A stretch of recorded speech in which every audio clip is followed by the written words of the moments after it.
Hello my dear students, कैसे हैं आप सब। आई होप आप सभी अच्छे होंगे, आपकी पढ़ाई भी बहुत ही बढ़िया चल रही होगी।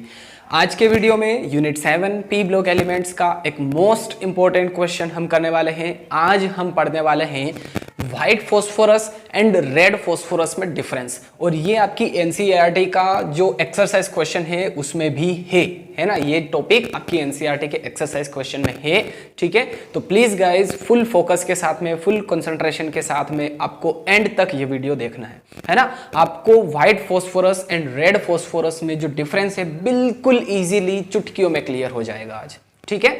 तो चलिए बिना टाइम वेस्ट किए देखते हैं।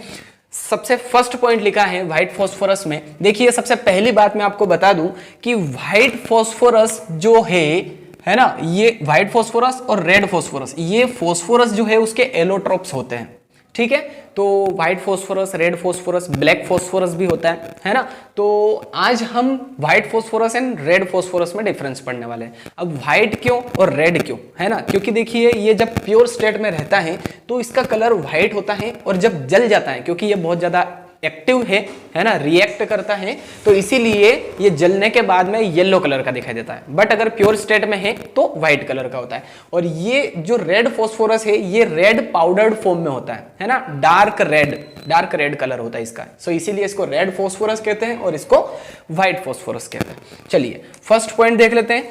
It is a soft and waxy solid, it possesses garlic smell, है ना। ये क्या होता है, सॉफ्ट होता है और वैक्सी सॉलिड होता है, वैक्स जैसा होता है ना, इस तरह से होता है। तो सॉफ्ट होता है जिसे हम चाकू से, नाइफ से काट सकते हैं, ठीक है।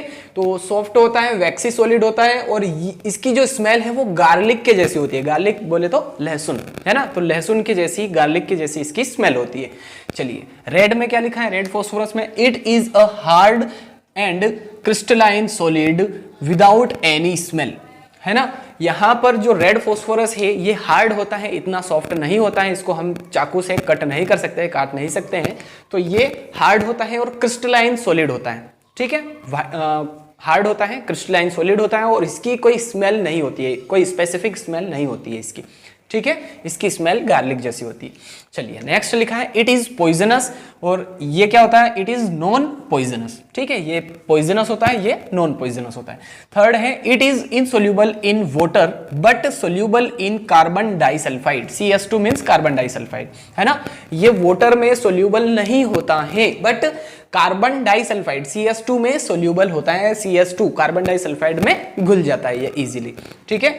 अब यहां पर क्या लिखा है रेड फॉस्फोरस में, it is insoluble in both water and CS2, ठीक है। वाटर के अंदर या CS2 के अंदर ये डिसॉल्व नहीं होता है, सोल्यूबल नहीं होता है, घुलता नहीं है, ठीक है। दोनों में नहीं घुलता है, और ये वाटर में नहीं घुलता है बट CS2 में घुल जाता है।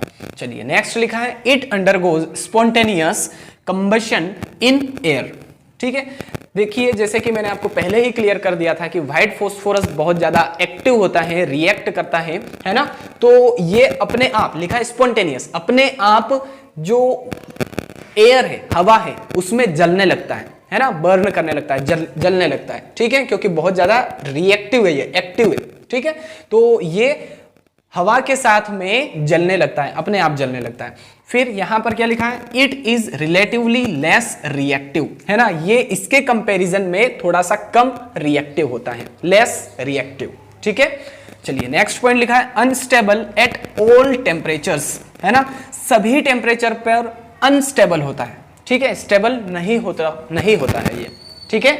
चलिए फिफ्थ पॉइंट लिखा है इट इज मोर स्टेबल, ये क्या होता है, ज्यादा स्टेबल होता है इसके कंपैरिजन में, व्हाइट फॉस्फोरस के कंपैरिजन में रेड फॉस्फोरस ज्यादा स्टेबल होता है, ओके। चलिए नेक्स्ट पॉइंट है इट ग्लोज इन डार्क, ठीक है। जैसे कि जो व्हाइट फॉस्फोरस है इसको अगर हम अंधेरे में रखेंगे, डार्क प्लेस में रखेंगे, है ना, अंधेरे कमरे में रखेंगे, तो ये क्या करेगा, ग्लो करेगा, चमकने लगेगा, ठीक है। तो ये ग्लो करता है डार्क में, और यहां पर क्या लिखा है it does not glow in dark, ये अंधेरे में ग्लो नहीं करता है, चमकता नहीं है, ठीक है। चलिए लास्ट पॉइंट लिखा है reacts with NaOH means sodium hydroxide and forms phosphine, है ना। फोस्फीन प्रिपेयर करने की जो मेथड है उसमें भी हमने व्हाइट फॉस्फोरस लिया था, है ना, अगर आपको याद हो तो। और फोस्फीन बनाने की लैब मेथड बहुत ज़्यादा इंपॉर्टेंट है गाइज आपके एग्जाम के लिए, ठीक है। फिर से बता रहा हूं मैं, तो डिस्क्रिप्शन बॉक्स में लिंक गिवन है, अगर आपने वो वीडियो नहीं देखा है तो वो भी देख लीजिए, है ना, आपके लिए ज़्यादा बेनिफिट रहेगा, ठीक है। तो फोस्फीन बनाने के लिए NaOH के साथ में व्हाइट फोस्फोरस हमें लेना पड़ता है ना, लैब मेथड है ये, ठीक। चलिए, और रेड फोस्फोरस NaOH के साथ में कोई रिएक्शन नहीं करता है, लिखा है नो एक्शन, ठीक। तो कोई रिएक्शन शो नहीं होती है NaOH के साथ में, है ना, रेड फोस्फोरस की। तो ये सिंपल सा था white phosphorus and red phosphorus में डिफरेंस। आई होप आप बहुत ही अच्छी तरीके से ये जो वीडियो है ये क्लियर कर पाए होंगे।